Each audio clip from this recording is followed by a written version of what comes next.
ज्ञानी बनते हो जो कि प्रश्न को हल करो, ज्ञानी बनते हो जो पाप को पुण्य कैसे बताया गया। प्रश्न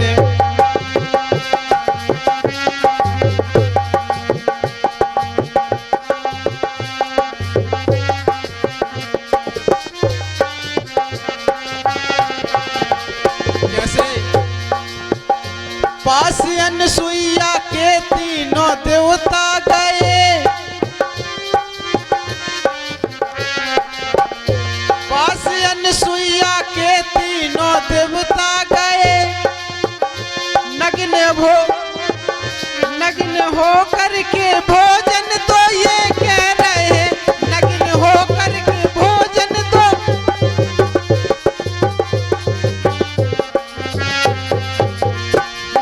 हो करके भोजन तो ये कह रहे। क्या यही संत की ये परीक्षा हुई,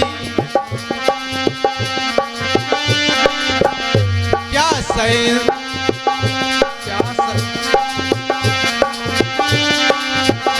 क्या यही संत की ये परीक्षा हुई। अंधी बातों को फिर क्यों घुमाया गया।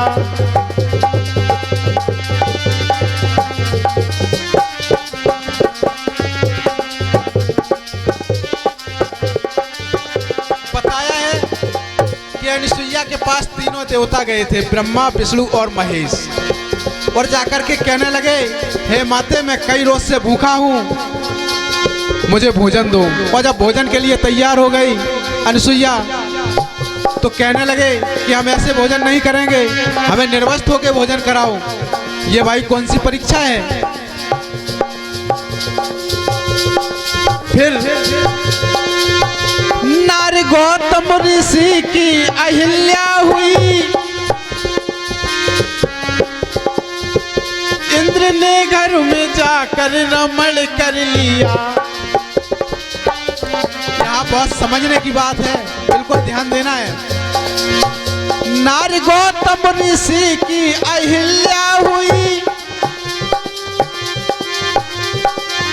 इंद्र ने घर में जाकर रमण कर लिया। इंद्र ने घर में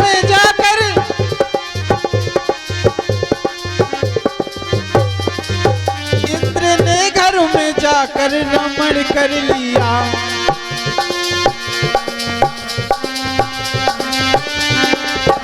चांद जब से गगन में हुआ प्रेमियों,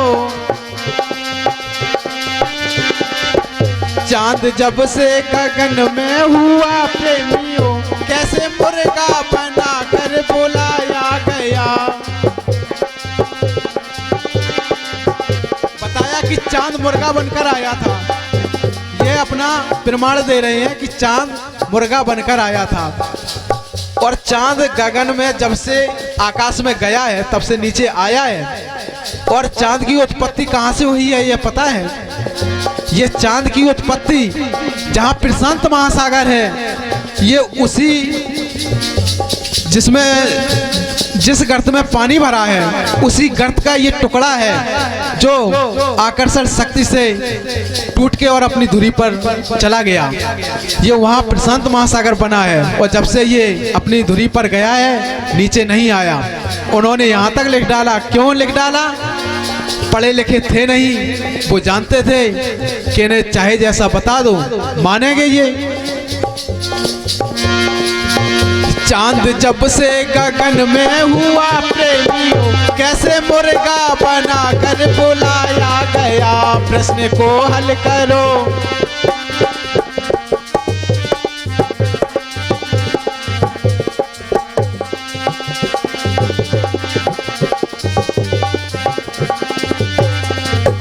और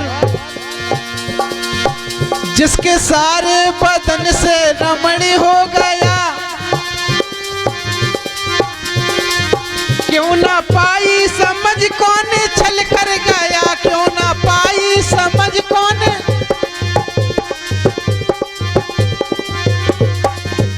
क्यों ना पाई समझ कौन छल कर गया। आपने सुना होगा अहिल्या के यहाँ इंद्र ने जाकर के जब छल किया था तो जिसके सारे बदन से रमण हो गया, जिसके सारे बदन से एक शारीरिक खेल खेल गया इंद्र, और वो नहीं समझ पाई। लेकिन प्रमाण ये भी वो दे रहे हैं, क्या मैं नहीं कह रहा हूं, खुद उन्हीं का प्रमाण है। कैसे मालूम पड़ा अंजनी धिये को, कैसे मालूम पड़ा अंजनी धिये को, पाप ब्याहे से पहले लगाया गया।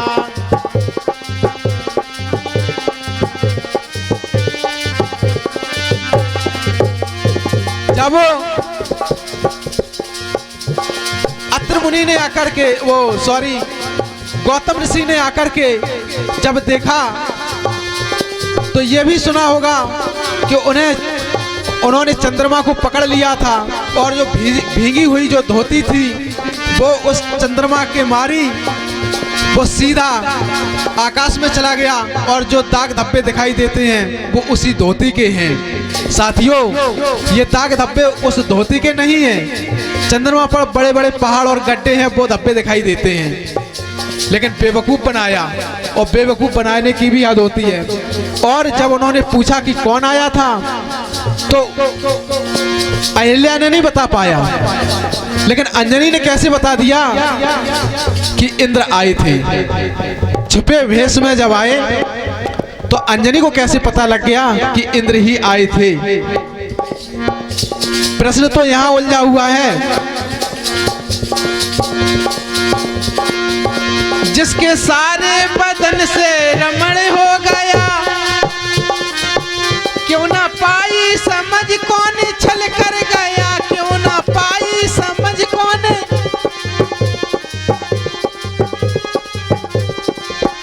क्यों ना पाई समझ कौन छल कर गया। कैसे मालूम पड़ा अंजनी धिये को, कैसे मालूम पड़ा अंजनी धिये को, पाप ब्याहे से पहले लगाया गया।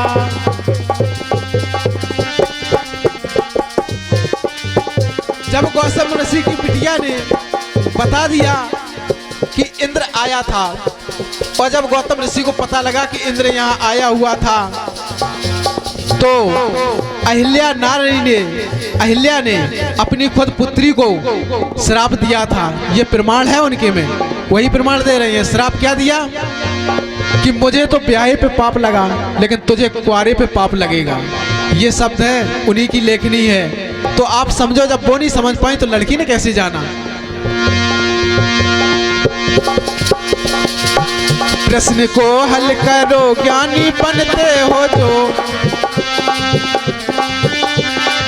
पाप को पुण्य कैसे बताया गया।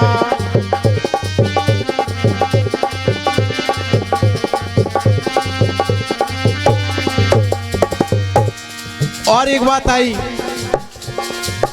बिन पिया के न मेरी हरि को खे हो,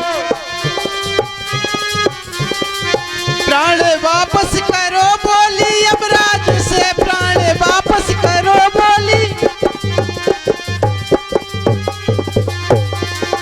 प्राण वापस करो बोली यमराज से। ये किसने कहा था? ये किसने कहा था कि बिना पिया के मेरी कोख हरी नहीं हो सकती, इसलिए मेरे पति के प्राण वापस कर दो। सती सावित्री ने, सती सावित्री ने कहा था। तो बताया कि यमराज वचन हार गए थे। इधर जब खुद सती सावित्री ने बताया कि तुम मेरे पिया को लिए जा रहे हो, मैं पुत्रवती कैसे होंगी, जो कि तुम हमें वचन दे चुके हो कि जाओ तुम पुत्रवती हो जाओ। तो यहाँ सावित्री खुद कह रही है कि बिना पिया के हरि कोख नहीं होती। फिर आगे सुनिएगा।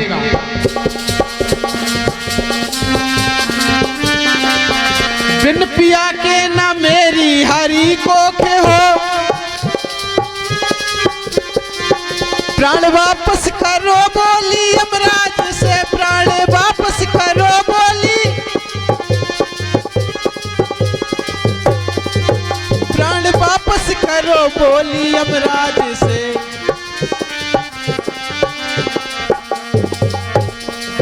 त्रेता युग की बताओ फिर उस बात को, त्रेता युग की बताओ फिर उस बात को, कांस से कुश को कैसे बनाया गया प्रश्न।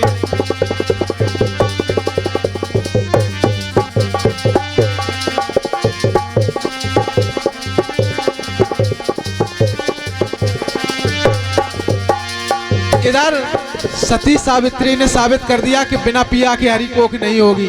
अगर बिना पिया के हरी कोख होती तो यमराज उपाय बता देते कि जाओ तुम भी अपने कांच से बच्चे पैदा कर लेना। और इधर त्रेता के जो लेखनी है उसमें बता रहे हैं कि वाल्मीकि जी ने कांस से कुश को बनाया था, एक पुत्र कांस से कुश को बनाया था जिसका नाम कुश रखा। तो अब बताओ ये कैसे संभव हो सकता है? एक तरफ कह रहे कांस से बिना पिया के हरी कोख नहीं होगी और दूसरी तरफ घास फूस से बेटा पैदा करने की प्रमाण दिखा रहे हैं। और आगे बताया, आकर लंका से रावण ने सीता हरी, द्वापर युग में हरण रुक्मिणी का हुआ, द्वापर युग में।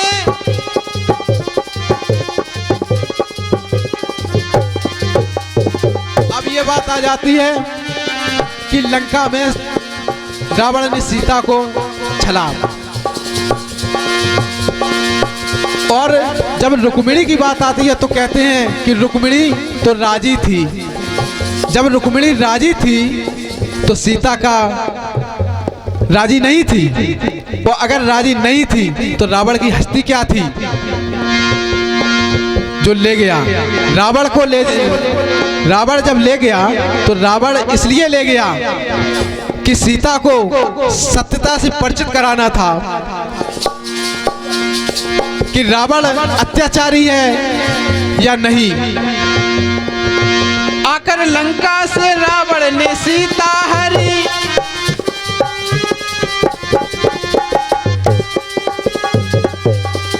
द्वापर युग में हरण रुक्मिणी का हुआ, द्वापर युग में हरण रुक्मिणी।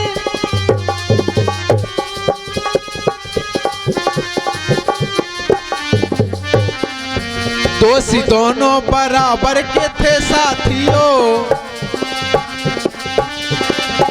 दोषी दोनों बराबर के थे साथियों, दुष्ट रावण को ही क्यों बनाया गया प्रश्न।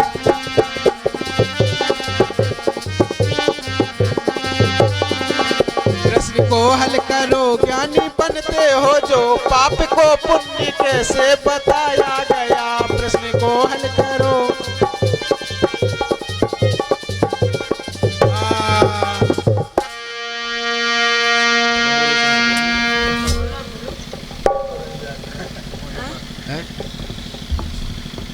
एक गीत हम और बोल रहे हैं।